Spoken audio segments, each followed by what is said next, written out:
finally there is an affordable hypernaked. Okay, so last time we talked about the CB750, but now we're going to talk about the big brother, the CB1000R SP. This is the bike that I've been looking forward to from Honda for a long time. Something cheaper than the rest of the crowd with tech and cool features that makes hypernakeds accessible to normal people. To give you an idea, my Super Duke brand new would have cost me close to $20,000 in 2022 money, and that's like $2 billion nowadays or something. Thanks, Herbert Hoover. And yes, that was a Depression-era deep cut. I went to college. I studied film, but still. When I bought my Super Duke, it was used with 12,000 miles on the clock, and it still cost $13,000 out the door at a dealership, which makes it $2,000 more than the brand new SP, and that's crazy. Now, if you're interested in the history of the Hornet name, I'd highly recommend you check out the other video on the CB750 because we've got a lot to cover today, but let's broad stroke it. The first CB900F came out in the 70s, and then it came back again in the US in 2002, and it ran until 2007, no matter what Wikipedia says, because I owned a 2007. It was a beefy roadster putting down 110 horsepower and 67 foot-pounds of torque. It also had the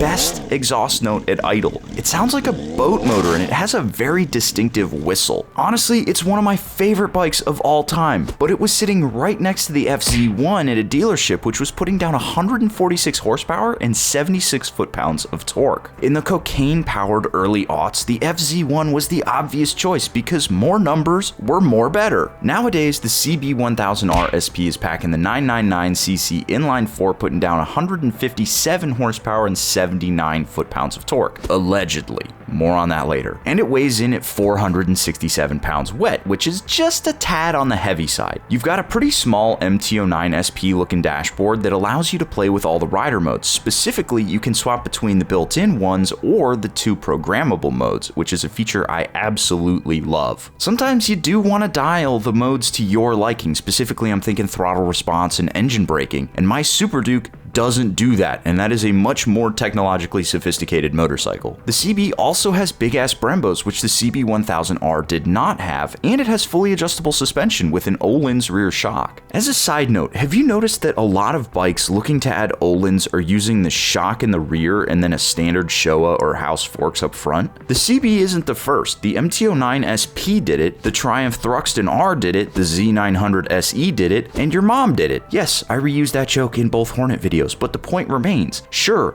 Öhlins in the rear does help, but why not get us a matching set up front? I know it's pricey, but on the Hornet it would have taken it from like $11,000 to probably 13 G's out the door, and it would have been better hardware than most of the other bikes at the same price point, and the MT10, and the ZH2, and a bunch of other hypernakeds. It's just really weird, and I don't get it. But anyway, digression over. One thing that both bikes do lack is cruise control, so you can see where corners might be cut to keep this bike so aggressively priced. The nice thing is that companies in the aftermarket do have solutions for cruise control on throttle-by-wire bikes, but you will be waiting on the aftermarket to catch up. Now, the real question is, will the bike that Honda's offering, at the price they're selling it at, be enough to carve out a space in a very crowded market? Can it hang with bikes like the Super Duke, the MT10, the Tuono, and the Speed Triple, or is it another weird bike that sits somewhere between middleweight and hypernaked? Before we answer that question, I need to tell you about a neat piece of motorcycle tech that everyone should be using regardless of what bike you're sitting on. It's the brake-free helmet brake light. It's a brake light that mounts directly to your helmet, and it reacts to any deceleration regardless of whether or not you tap the brakes. This comes in handy when you're riding in a group or off-road, but it also comes in handy in heavy traffic because a bike's brake light may not be in a driver's field of view, but your helmet always is. The brake free is easy to install and swap from helmet to helmet, and you can get $10 off your order by clicking the link down in the description below and using code SPITE. Seriously, this is a very cool piece of safety technology, and I would highly recommend it regardless of whether or not they sponsored the channel. Originally, I thought these things were a gimmick. They very much are not, and I will not be riding without one.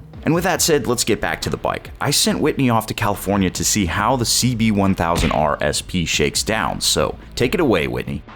Alright guys, today I'm going to be riding the CB1000 Hornet SP today. We've got that awesome inline 4. We have inverted Showa up front, and we've got an Öhlins single Pro Link, if you can see it, in the back. Remote reservoir as well. There it is. Look at that baby. I also love the fact that it only comes in the black and gold colorway. It's super sexy, and I just love that it's kind of a middle finger to anybody who wants different options. I'm excited for America only gets the SP version with the Brembo Stylema brakes. Swinging a leg over. All right, it does feel significantly beefier, significantly wider. I'm tiptoeing on one foot. I love the throttle feel on this and the sound. Again, what is happening? I don't know if you guys can hear that, but same layout TFT as the 750, but obviously different engine, different bike.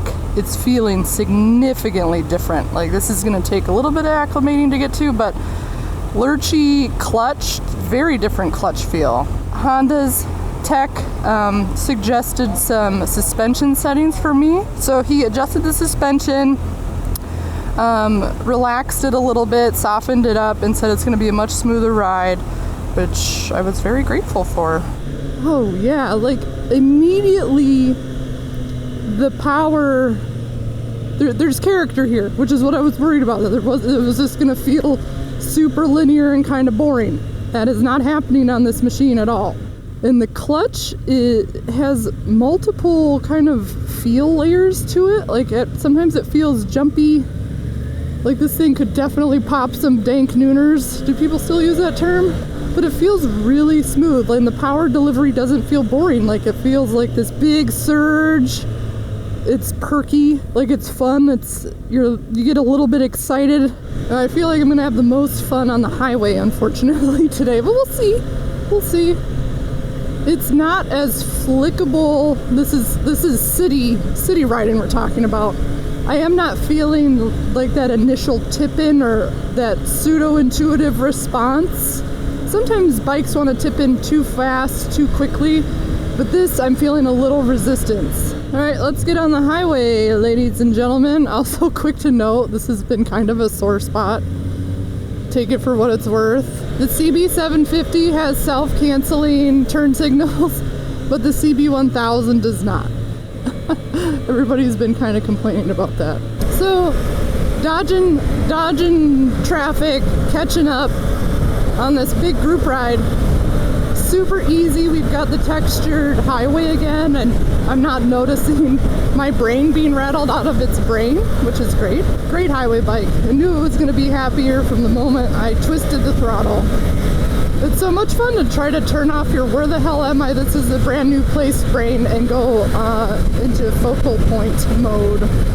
5th gear, got plenty of room left in this power band, and I don't even know, we'll see if we'll go up to 6, but there's seemingly a lot of traffic. So the first thing I'm noticing in like these nice little sweepers we've got going on, it's not as resistant to my inputs as I thought it would be. Coming off the CB750 yesterday, it was a lot easier for me to acclimate. This is going to take some time. It's only been about 30 minutes, but I'm noticing not as much resistance as I thought, and that may have just been resistance from slower city movements than, you know, cruising at 50 on a nice lazy road. I will say this, for only being on the bike for not very long, I think 40 minutes in total, my butt hurts. I would get the Honda upgraded seat, or I would get a bubble seat or something, because I'm already not looking forward to how my butt and lower back are going to feel at the end of the day. I will notice that in these first couple turns, the on and off throttle is affecting kind of my smooth inputs in these little twisty roads. It's a lot, I mean, it's a lot more power, so when you cut it, you're gonna notice it than on a 750. Okay, now we've heard Whitney talking about the jerky throttle on this motorcycle. This gives me a good time to hop in and talk about something else that I've seen a lot of comments about when it comes to this bike and to a lesser extent the CB750. Honda has a long history of giving Europe very, very high-powered, insane motorcycles, and then over here in the US, they end up being limited. One of the best examples was when they made the RC213 VS for the street, which was the MotoGP motorcycle. And over in Europe, it was getting the full Monty. It had everything on board. And then here, it made like 95 horsepower, which is insane. It was a MotoGP bike for the street that cost, I think, 300 grand, something close to it. It was wild. Maybe it was 150. Still, one of the most expensive production motorcycles ever made, and here in the United States, they did not have the full power. You had to get a race tune. It was mind-boggling when I first read this. Now, there has been much ado made about the two-wheel Dyno Works video where he actually popped the CB1000R SP on the dyno and found that it was making about 121 to the wheel. And then he actually pulled the graph and saw that after 9,000 RPM, it was done. It was just not giving you any more power, which is definitely the way that the bike is tuned. Now, I was not at the launch. I have not ridden this motorcycle, but I know that this is a thing that Honda's done in the past. I don't know why, but the reality is this bike that they claim is making 155 horsepower at the crank is only putting down 121. That is a massive chasm between these two values. Now, my initial knee-jerk response to this, honestly, was who gives a shit? This bike is $11,000. You can take the money that you saved on the bike itself, go get a really nice SC Project, full system exhaust, and a tune, put it on the motorcycle, and you're probably still coming out ahead of something like the MT10. And frankly, at that point, you'll be making pretty darn close to the same power figures as that motorcycle is. And again, it's an $11,000 motorcycle, right? But then again, I sat down and thought about it, and I was like, well, look, Honda wants to sell this as a hypernaked, right? It's currently putting down big middleweight torque numbers, big middleweight power numbers. It's a little bit faster than the stock MT09. That's rough bubbles, man. That's really rough bubbles. It's hard for me to make that case for that motorcycle. But again, I'm the kind of person who's just like, I'll flash it, it's fine. But then some people don't want to do it. They just want the bike because it's done. You know, they don't want to spend the money, they don't want to spend the time on it. So we know for a fact, this is not speculation. We know for a fact that this bike has been throttled. To me, not a big deal, but to you, that is something that's worth noting. Now, let's hand it back off to Whitney. All right, guys. After chatting with some other people who are more familiar with inline fours than myself, the advice was to keep it in second gear and to keep it between 10 and 12 RPMs because that's where this is happy. That's where it wants to play. I was having a little bit of an issue coming in, and just that on-off throttle was making my riding a little bit more tense. I like getting some advice from people who are more familiar with the inline four, because I was having issues trying to figure out where to be in the RPMs and also being on roads that I'm not familiar with. So it's like somebody just telling me what gear to be in. That's great. Oop. See, that's one of those instances where you cut power because the turn actually keeps going and then you kind of get jolted, which would be an acclimation thing. Definitely not a dock, you know. And also the speed pickup, like apex to apex, is brutal. It's awesome. Makes it a lot easier to play chase than on the 750. All right, so I did end up putting it in rain mode, and I noticed a way smoother response on and off the throttles in the technical mountain twisties. But like right now, it's totally neutered at whatever RPM I'm at right now. Like, so it's a trade-off. Like that's full throttle. That's full throttle, ladies and gentlemen. It's really starting to grow. This bike is really starting to grow on me, especially on these like bigger sweepers and less technical sort of stuff. Oh, there's that, right as I say that, there's like a big herky-jerky part, but I had to take it off rain mode just because it was really neutering the top end power, but this is growing on me. I remember riding a Street Fighter, you know, in similar types of terrain and being really put off by how top heavy it was, and I'm not feeling that in this at all. This bike is truly a jack of all trades. I mean, most hypernakeds are, but this one is doing it without a lot of those other bells and whistles that other hypernakeds in this category do, you know, and the price point reflects that. It's everything you need and nothing you don't.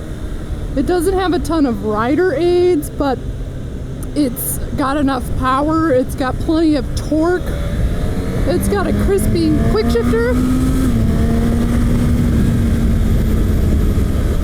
And out on really technical roads, I was struggling to kind of muscle it through, but I mean, it's a big leader bike. It's not really designed for that. It's designed to go fast on the highway, be a hooligan in like long sweepers, just like this one.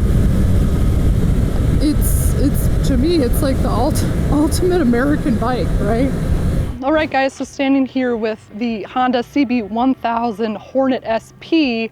It's got a seat height of 31.9 inches. I'm 5'9", so it's definitely a little bit taller. I can do 1 foot down, but it is super top heavy. For the most part, I feel pretty planted, and I've ridden a bunch of Ducatis as well, and this isn't as top heavy as that. It actually is pretty agile for what it is. I was pretty nervous to jump on a leader bike, but contrary to that, I thought I was gonna like this bike more than the 750 that I rode yesterday, but I was actually kind of wrong.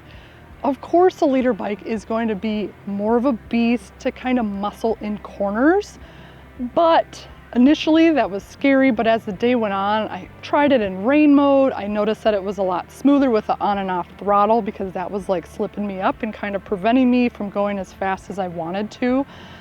Also, something else that was preventing me to go as fast as I wanted to is there's like a pretty big lip here where it was hard for me to grasp on with my thighs like I normally do. And it's meant to be a jack of all trades. It's meant to live on the highway. It's meant to be a ripper through the city. And for somebody who's like maybe a little bit bigger, maybe a little bit more experienced carving canyons, it's gonna be fun for them to do that. Where me, it's like, this isn't the bike I would pick, but it lives its best life on the highway, which if you live in America, you're gonna be spending most of your time on the highway anyways. The suspension was great. We did do we reduced a little bit of the preload, made it a little bit softer, and it was excellent. Brake feel, those Brembo Stylema calipers felt great too. The clutch was really smooth as well. Like I didn't feel some herky jerkiness that I did riding the R9 when it came to like brake feel and calipers, but only the on and off throttle. But it's a lot of power, so cutting it in the mountain roads, that's gonna happen, and I don't know, it's kind of unavoidable. So the algorithm is watching you and they think that you're gonna like this video next.